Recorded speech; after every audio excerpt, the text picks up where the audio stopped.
everyone, welcome to my channel. I am Simran Sahani and welcome to the quick quiz session of class 10 English. तो आज हम बहुत ही एक quick quiz conduct करने वाले हैं. तो this session will be very quick. I have taken 2 extracts from 2 poems. Poems के एक एक्सट्रैक्ट मैंने फाइनलाइज करे हैं and we will be doing very few questions. तो जल्दी से आप लाइव चैट ऑप्शन को यूज करके मुझे आंसर्स बता सकते हो. यूज कर सकते हो मुझे आंसर करने के लिए, या कमेंट्स में आंसर करोगे अगर तो मैं चेक भी करूंगी and I will pin the right comment. Okay, जिस बच्चे ने सारे आंसर्स बिल्कुल ठीक दिए होंगे मैं उन्हें पिन करूंगी.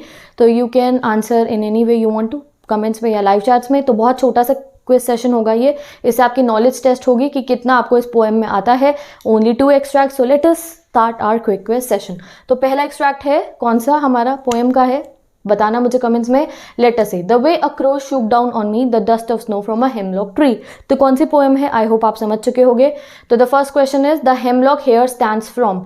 तो हेमलॉक किसके लिए स्टैंड कर रहा है यहाँ पे. A sorrow, B excitement, C happiness या डी पीस. ओके, सो बताओ कि हेमलॉक ट्री जो है क्या रिप्रेजेंट करे यहाँ पे. A sorrow, B excitement, C happiness या डी पीस. तो क्विकली कमेंट में आंसर बताओ. Next question, name the poet. Poet बताओ कौन है इस पोएम के. Robert Frost, Caroline Wells, Sarojini Naidu या green reach. Hemlock tree contents. तो आपको बताना है हेमलॉक ट्री में क्या होता है. ए थिक ब्रांचेस होती हैं, बी पॉइजनस सीड्स होते हैं, सी ब्यूटीफुल फ्लावर्स होते हैं या डी स्वीट फ्रूट्स होते हैं. पॉइजनस सीड्स, सी ब्यूटीफुल फ्लावर्स या डी स्वीट फ्रूट्स. तो यही वो क्वेश्चन है थोड़े डिफरेंट टाइप के जो आपको एग्जाम में आ सकते हैं. जैसे कि हमें पोएम में नहीं बताया कि हेमलॉक ट्री में क्या होता है, but this is our knowledge testing area. तो बताओ जल्दी से if you know the answer. नहीं आते होंगे आंसर तो don't worry, I'll upload all the answer. I mean to say I'll write all the answers in the description box, जिससे कि आप चेक कर सकते हो अपना कि आपके कौन से आंसर सही थे. अगर आपने कोई आंसर गलत भी करा डोंट वरी, आप डिस्क्रिप्शन बॉक्स में से चेक कर सकते हो. मैं सारे आंसर्स अपलोड कर दूंगी. Okay, next, what does the poem no poem क्या सिग्निफाई कर रही है. A no creature is insignificant, ये मैसेज हमें दे रही है. B one should remain happy, ये बता रही है. C simple actions can have great importance बता रही है. या D one should remain ignorant. So according to you whatever you are feeling correct tell me down in the comment section. A no creature is insignificant, B one should remain happy, C simple actions can have great importance या D one should remain ignorant. Okay, let's move on to the next question. Give the rhyme scheme. आपको rhyme scheme बतानी है ऊपर वाले stanza की. A B C B, A C B C, A B A B, B A B A. Okay, तो let us see rhyme scheme. आप check करो and tell me down the correct one in the comment section. Okay, अब next poem जो हम कर रहे हैं वो कौन सी है. आज हम बॉल पोएम के करेंगे. So I have made the combination of 2 poems. पहली हमने कौन सी करी, डस्ट ऑफ स्नो. दूसरा हम देखते हैं बॉल पोएम के. Okay, so let us see the question number 6 from the ball poem. तो पहले एक्सट्रैक्ट देखते हैं. And no one buys a ball bag, money is external, he is learning well behind his desperate eyes the epistemology of laws, how to stand up, knowing what every man must know one day and most know many days, how to stand up. Okay, तो ये extract है. अगर आपने ball poem नहीं पढ़ी है तो मैंने बहुत इंटरेस्टिंग वे में बॉल पोएम को पढ़ाया था आपको.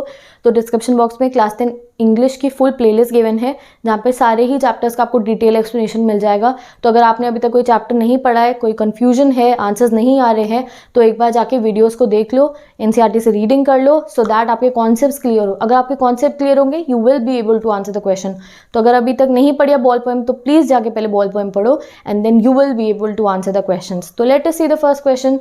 एंड इवन मैंने एमसीक्यू मैराथन सीरीज भी गाइज लॉन्च करी थी. 10th इंग्लिश की तो कब की कंप्लीट हो चुकी है. उसमें मैंने 50 प्लस 60 प्लस क्वेश्चंस कराया. वो भी बहुत लंबी वीडियो नहीं है, 20-25 मिनट की वीडियो, 10-15 मिनट की वीडियो कोई तो.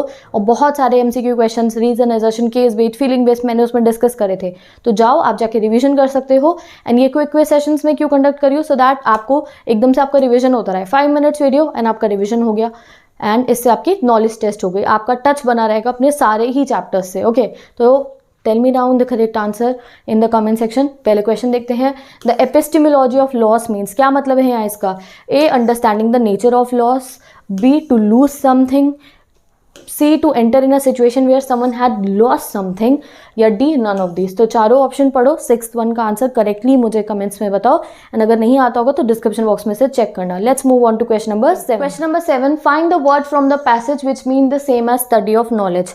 तो ऐसा वर्ड बताओ जिसका मतलब है study of knowledge. A intrude, B epistemology, C possession या डी रिजिड. तो किस वर्ड का मतलब हमारी बुक में एक ऐसा वर्ड है जिसका मतलब है स्टडी ऑफ नॉलेज. तो बताओ क्या है, इंट्रूड, एपिस्टेमोलॉजी, पोजेशन या डी रिजिड. तो 7th क्वेश्चन जल्दी से कमेंट्स में बताओ. Let us see the 8th question. According to the poet every man should know how to overcome dash. तो आप बताओ कि पोएट ने क्या समझाया कि हमें मैन को, हर इंसान को ओवरकम करना क्या आना चाहिए?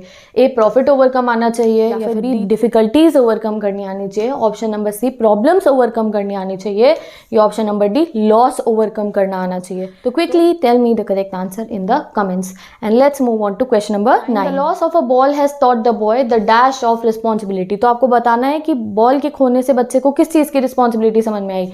आइडिया ऑफ रिस्पॉन्सिबिलिटी समझ में आया, पेन ऑफ रिस्पॉन्सिबिलिटी समझ में आया, लेसन ऑफ रिस्पॉन्सिबिलिटी समझ में आया, या डी, सेंस ऑफ रिस्पॉन्सिबिलिटी? तो क्या है correct answer? Tell me down in the comments. Let's move on to next question. Let's see question number 10 now. Question number 10 is name the poet of the poem. तो कौन सी poem? Ball poem. Ball poem के poet आपको बताने हैं, and poet के name के लिए मैं कभी भी ऑप्शंस नहीं देती हूँ. जल्दी से करेक्ट आंसर मुझे कमेंट्स के अंदर बताओ. मैंने आपको पहले भी लर्न करवाया है काफ़ी बार, पोएट के नेम नहीं आता है तो जल्दी से बुक खोल के लर्न करो, then tell me down in the comments. So without giving you any option, I want to know the correct name of the poet of Ball poem. Move करते हैं next extract पे. Ball poem का extract है ये. Let's see question number 11 from the Ball poem only. Where had the boy's ball gone? तो आपको बताना है बॉल कहाँ गई थी. A, into the nearest pond, B, into the dark waters of the harbor, C, into the river, या D, into the pool? तो बताओ कहाँ गई थी ball? Tell me down the correct answer in the comment section. Let's move on to the next question. Let's see question number 12. How has the loss affected the boy? Loss ने कैसे effect करा boy को? The boy is very much troubled at the loss of his ball. Okay, the boy was frightened, the boy became very angry, या फिर the boy became puzzled? क्या हुआ था boy के साथ जब उसकी बॉल खो जाती है? The boy is very much troubled at the loss of his ball, the boy was frightened, the boy became very angry, या the boy became puzzled? Correct answer tell me down in the comments quickly. Let's move on to the question number 13. Was he trembling staring down? तो he had high fever because he had lost the ball, because he was looking at the running ball, या फिर he didn't know what to do? तो correct answer comments में बताओ. Option A, he had high fever, B, because he had lost his ball, C, he was looking at the running ball, या D, he didn't know what to do? Okay, तो correct answer tell me down in the comments. Let's move on to question number 14. Let's see question number 14. What does the poet mean by first responsibility? आपको बताना है. A, the first responsibility means to buy a new ball, B, to take care of his own things properly, to feel the grief of loss for the first time. बच्चे ने पहली बार grief of loss को experience करा था, ये उसकी first responsibility है, या D, he understood that he had to earn money? तो क्या है correct option? A, the first responsibility means to buy a new ball, to take care of his own things properly, to feel the grief of loss for the first time, या D, he understood that he had to earn money? तो A, B, C, D में से correct answer quickly comments में बताओ. And let's move on to the last question of today's video. And last question, question number 15 is who is he here? तो आपको बताना है that, अभी मैंने आपको लाइन बताई, he was trembling staring down. तो आपको बताना है who is he here. He कौन है यहाँ पे? ऑप्शन ए बॉय है, ऑप्शन बी पोएट है, ऑप्शन सी बॉल है, या ऑप्शन डी नन?